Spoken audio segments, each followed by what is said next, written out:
وہ کہتے ہیں کہ وہ ان کی روایت کتب ستہ کے اندر موجود ہے، اور یہ اپنے وقت کے جلیل القدر علماء میں سے ہیں، اور عائشہ رضی اللہ تعالی عنہ سے جو روایتیں بیان کی ان میں سے بڑی تعداد عروہ نے بیان کی ہے۔ اسی طریقے سے عروہ ابن زبیر کے تعلق سے آتا ہے کہ وہ ہر روز 1/4 قرآن کی تلاوت کیا کرتے تھے مصحف میں دیکھ کر کے، اور پھر قیام اللیل کرتے تھے۔ کبھی انہوں نے اپنی زندگی میں قیام اللیل نہیں چھوڑا سوائے اس رات کے جس رات ان کا پیر کٹ گیا تھا۔ اسی طریقے سے ان کے بارے میں آتا ہے کہ وہ برابر روزہ رکھا کرتے تھے سوائے ان ایام کے جن ایام میں روزہ رکھنے سے اللہ کے رسول صلی اللہ علیہ وسلم نے منع فرمایا ہے۔ تو یہ عبادت کا حال تھا، یہ ان کے روزے کا حال تھا، یہ ان کی عبادت کا حال تھا، اور یہ ان کے علم اور فقہ کا حال تھا۔ اور یہ کہاں سے انہوں نے حاصل کیا تھا؟ یہ حاصل کیا تھا اپنی معلمہ عائشہ رضی اللہ تعالی عنہا سے۔ یہی معاملہ قاسم ابن محمد ابن ابی بکر کا ہے، جو یتیمی کی حالت میں جن کی پرورش ہوئی، اور عائشہ رضی اللہ تعالی عنہا نے ان کی پرورش کی۔ کہتے ہیں کہ وہ احکام کے بارے میں کے جاننے کے بارے میں ماہر تھے، اور اخلاق کے محاسن کیا ان کے اندر بھرپور طریقے سے پائے جا رہے تھے۔ کتب ستہ میں ان کی روایتیں پائی جاتی ہیں۔ ان کے والد کے قتل ہو جانے کے بعد عائشہ رضی اللہ تعالی عنہا نے ان پر توجہ کی اور ان کو اپنی نگرانی میں لے لیا، اور جو ہے اتنا زیادہ وہ ماہر ہوئے عائشہ رضی اللہ تعالی عنہا سے علم حاصل کر کے کہ یہ بات کہی گئی کہ عائشہ رضی اللہ تعالی عنہا کی روایات کے بارے میں 3 لوگ زیادہ جانتے ہیں، جن میں سے قاسم، عروہ اور عمرہ بنت عبد الرحمن کا نام ذکر کیا جاتا ہے۔ تہذیب و تہذیب میں حافظ ابن حجر رحمہ اللہ نے یہ چیز ذکر کی ہے۔ حدیثوں کی روایت بیان کرنے کے ساتھ ساتھ انہوں نے فقہ میں بھی مہارت حاصل کی، اور یہ چیز قابل غور ہے کہ عائشہ رضی اللہ تعالی عنہا سے جتنے بھی لوگوں نے علم حاصل کیا، وہ جہاں ایک طرف سنت کی روایت انہوں نے بیان کی، احادیث کی روایت انہوں نے بیان کی، وہیں وہ فقہ کے اندر ماہر ہوئے، اور وہیں وہ بیک وقت تعبد کے اندر، عبادت گزاری کے اندر، مکارم اخلاق کے حوالے سے، اور جہاد کے میدان میں، یعنی یہ ہر چہار جانب سے جو اعلیٰ ترین اخلاقی تعلیمات تھی ان کا نمونہ ان کے اندر آیا، اور یہ سارے کے سارے نمونے انہوں نے معلمہ، اس امت کی سب سے بڑی معلمہ صحابیات میں سے حضرت عائشہ رضی اللہ تعالی عنہا وارداہا سے حاصل کی۔ یہاں پر ایک بات میں ذکر کرنا چاہوں گا کہ ابھی تک میں نے جو مثال بیان کی یہ مردوں کی مثال تھی جو عائشہ رضی اللہ تعالیٰ عنہ کے پاس جنہوں نے تعلیم حاصل کی، جن میں ان کے بھانجے کا ذکر پہلے کیا، اور وہ ابن زبیر رحمہ اللہ کا، پھر اس کے بعد قاسم بن محمد کا، جو کیا نام ہے، قاسم بن محمد ابن ابو بکر رضی اللہ تعالیٰ عنہ کے پوتے تھے، اور عائشہ رضی اللہ تعالیٰ عنہ کے گھر کے تھے۔ لیکن عائشہ رضی اللہ تعالیٰ عنہ کے پاس نہ صرف یہ کہ ان لوگوں نے، بلکہ اور بہت بڑی تعداد، مسروق ابن الاجدع کے بارے میں آتا ہے، عائشہ رضی اللہ تعالیٰ عنہ کے شاگردوں میں سے بہت مشہور شاگرد ہیں، کتب ستہ کے روات میں سے ہیں، کبار تابعین میں سے ہیں، یہ مخضرمین میں سے ہیں جو اللہ کے رسول صلی اللہ علیہ وسلم کی زندگی میں اسلام لے آئے، اور ان کو مسروق کہا جاتا ہے چونکہ یہ بچپن میں چوری ہو گئے تھے، اور پھر اس کے بعد ان کی دستیابی ہو گئی تھی، تو ان کو مسروق ان کا لقب پڑ گیا۔ عائشہ رضی اللہ تعالیٰ عنہ کی انہوں نے صحبت کو لازم پکڑا، اور آپ عائشہ رضی اللہ تعالیٰ عنہ کی صحبت ان کی شاگردی میں رہے، اور ان کا علم حاصل کیا، اور ان سے روایات کو بیان کیا۔ عائشہ رضی اللہ تعالیٰ عنہ کی اتنی زیادہ یہ عزت و تکریم کرتے تھے کہ جب ان کی عائشہ رضی اللہ تعالیٰ عنہ نے ان کو منہ بولا بیٹا بنا لیا تھا، اور اپنے گھر میں اس کی پرورش کی تھی، انہوں نے جب شادی کی اور ان کے ہاں جب بچی کی ولادت ہوئی تو انہوں نے عائشہ ان کا نام رکھا عائشہ رضی اللہ تعالیٰ عنہ ام المومنین کے نام پر، اور اتنی زیادہ عزت و تکریم عائشہ رضی اللہ تعالیٰ عنہ اپنی معلمہ کی کرتے تھے کہ اپنی بیٹی جن کا نام انہوں نے عائشہ رکھا، ان کی کوئی بات وہ کبھی ٹالتے نہیں تھے، اس لیے کہ اس کا نام انہوں نے عائشہ رکھا تھا۔ تو جو بھی ان کی بیٹی کہا کرتی تھی وہ اس بات اور اس مطالبے کو پورا کرتے تھے۔ ایک مرتبہ کا واقعہ ہے کہ ان کی بیٹی ان کے پاس آئی، اور چونکہ وہ برابر روزہ رکھا کرتے تھے تو بیٹی نے آ کر باپ سے کہا کہ اے ابا جان آپ روزہ توڑ دیجئے، پانی پی لیجئے۔ تو انہوں نے پوچھا مسروق نے کہ اے بیٹی تمہارا کیا ارادہ ہے، کیا چاہتی ہو؟ تو کہا کہ آپ پر نرمی چاہتی ہوں۔ تو انہوں نے کہا کہ اے میری پیاری بیٹی، میں بھی اپنے لیے نرمی چاہتا ہوں، لیکن آج نہیں، اس دن جس کی مقدار 50,000 سال کی مقدار ہے۔ تو یہ تھا مسروق رحمہ اللہ کا اپنی معلمہ کی تئیں رویہ۔ اور آپ دیکھ رہے ہیں کہ یہ سارے کے سارے شاگرد جن کا تذکرہ کیا جا رہا ہے، یہ علم میں، فقہ میں، عبادت میں، روزہ داری میں، جہاد میں، ہر طرح کے میدانوں میں انہوں نے اپنی معلمہ کے اخلاق کو اور ان کی تربیت کو قبول کیا، اور نہ صرف ان سے علم حاصل کیا بلکہ اخلاق اور کردار اور عبادت کے میدان میں، سلوک کے میدان میں بھی انہوں نے ان سے جو ہے اپنے آپ کو وہ ان سے متاثر ہوئے، اور علم اور عبادت اور تقوی اور ورع اور اللہ کا خوف اور خشیت وہ بھی انہوں نے وراثت میں عائشہ رضی اللہ تعالیٰ عنہ سے حاصل کی۔ یہی وہ پہلو ہے جو آج ہماری دانشگاہوں کے اندر مفقود ہے، کہ ہمارے ہاں چاہے معلمین کا مسئلہ ہو یا معلمات کا مسئلہ ہو، تعلیم کے طور پر تو ہم نالج کو منتقل کرتے ہیں، لیکن تربیت کا جو پہلو جس کی طرف قرآن نے اشارہ کیا کہ وَلَكِنْ كُونُوا رَبَّانِيِّينَ بِمَا كُنْتُمْ تُعَلِّمُونَ الْكِتَابَ وَبِمَا كُنْتُمْ تَدْرُسُونَ، یہ پہلو جو تربیت کا پہلو ہے، ابن عباس رضی اللہ عنہما وارضاہما کی جو تفسیر ہے اس آیت میں، وہ تربیت کا پہلو جو ہے ہمارے ہاں کمزور پڑتا جا رہا ہے۔ اور میں نمونے کے طور پہ اسی لیے میں نے عائشہ رضی اللہ تعالیٰ عنہ کو پیش کیا اور ان کے بعد شاگردوں کا قصہ پیش کیا۔ اب اس کے بعد میں چاہوں گا کہ ان کی شاگرداؤں کا بھی ذکر کر دوں، تاکہ شاگردوں میں مرد اور عورت دونوں کا تناسب آ جائے، اور یہ چیز واضح ہو جائے کہ معلمات بھی کس طریقے سے وہ اپنے آپ کو عائشہ رضی اللہ تعالیٰ عنہ کے مقام اور مرتبے پر اگر وہ فائز کرنے کی کوشش کریں تو ان کی شاگردائیں بھی ان عائشہ رضی اللہ تعالیٰ عنہ کی شاگرداؤں کی طرح سے بن سکتی ہیں، اور تعلیم کا معیار بلند ہو سکتا ہے۔ عمرہ بنت عبد الرحمن الانصاریہ بہت مشہور راویہ ہیں، تابعیات میں سے ہیں، اللہ کے رسول اللہ کے ام المومنین عائشہ رضی اللہ تعالیٰ عنہ سے روایت بیان کرنے والی روات میں سے ہیں یہ، اور یہ فقیہ تھیں، اور عائشہ رضی اللہ تعالی عنہ سے روایت بیان کرنے میں بعض محدثین نے نقل کیا ہے، ابن المدینی سفیان سے روایت کرتے ہیں کہ عائشہ رضی اللہ تعالی عنہ سے مروی روایات میں سب سے زیادہ اثبت روایتیں جو ہیں وہ عمرہ کی حدیثیں ہیں، پھر قاسم کی، پھر عروہ کی۔ تو عمرہ کا مقام یہ ہے، اتنا زیادہ ثقہ اور ثبت ان کو مانا ہے سفیان رحمہ اللہ نے۔ اسی طریقے سے عمر بن عبدالعزیز رحمہ اللہ کا قول ہے کہ عائشہ رضی اللہ تعالی عنہ کی روایت کے بارے میں سب سے زیادہ جانکار کوئی نہیں باقی بچا ہے عمرہ سے زیادہ۔ تو عمرہ جو تھی یہ عائشہ رضی اللہ تعالی عنہ سے انہوں نے روایات بعد کے لوگوں تک منتقل کی، اور جب عمر بن عبدالعزیز رحمہ اللہ نے احادیث کی تدوین کا کام شروع کیا تو انہوں نے یہ بات کہی تھی ابو بکر بن حزم سے کہ اللہ کے رسول صلی اللہ علیہ وسلم کی جتنی روایات ملتی ہیں یا سنت ماضیہ ملتی ہے اور یا عمرہ کی حدیث ملتی ہے تو اس کو لکھ لو، اس لیے کہ مجھے ڈر ہے کہ کہیں یہ علم مٹ نہ جائے اور اس کے روایت بیان کرنے والے کہیں ختم نہ ہو جائیں۔ تو یہاں پر دیکھیے کہ احادیث کی تدوین کے تعلق سے عمر بن عبدالعزیز رحمہ اللہ نے جن لوگوں سے اخذ کرنے کو کہا تھا ان میں کسی کا نام نہیں لیا سوائے عمرہ کے، تو اس سے ان کا مقام و مرتبہ سمجھ میں آتا ہے۔ یہ تھا ان کا مقام علم کے اندر، اور یہی معاملہ فقہ کے اندر، یہی معاملہ عبادات کے اندر ان کا تھا، اور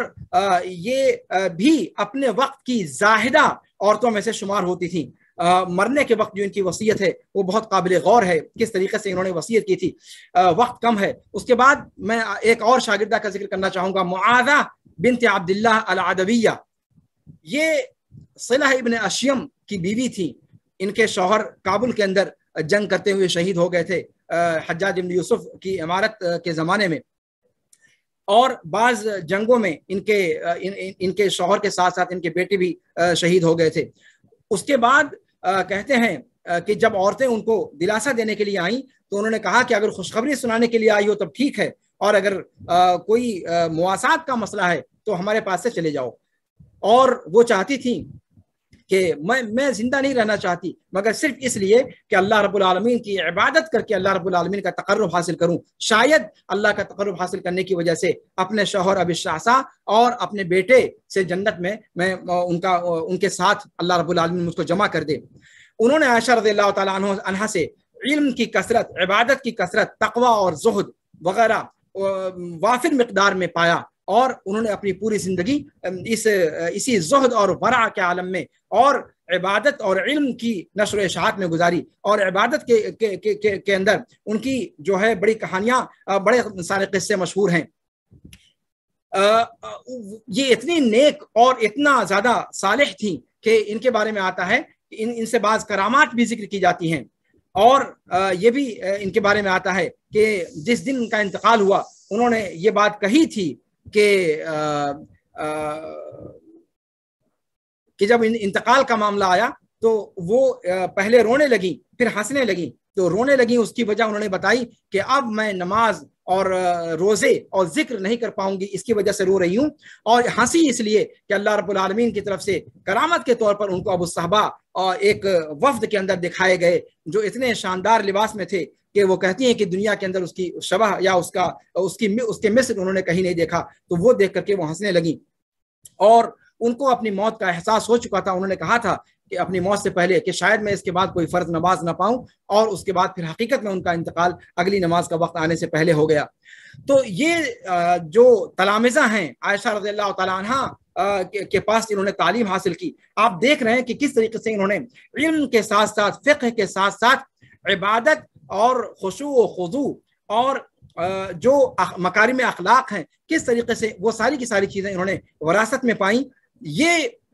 نمونہ میں چاہوں گا کہ آج اس کو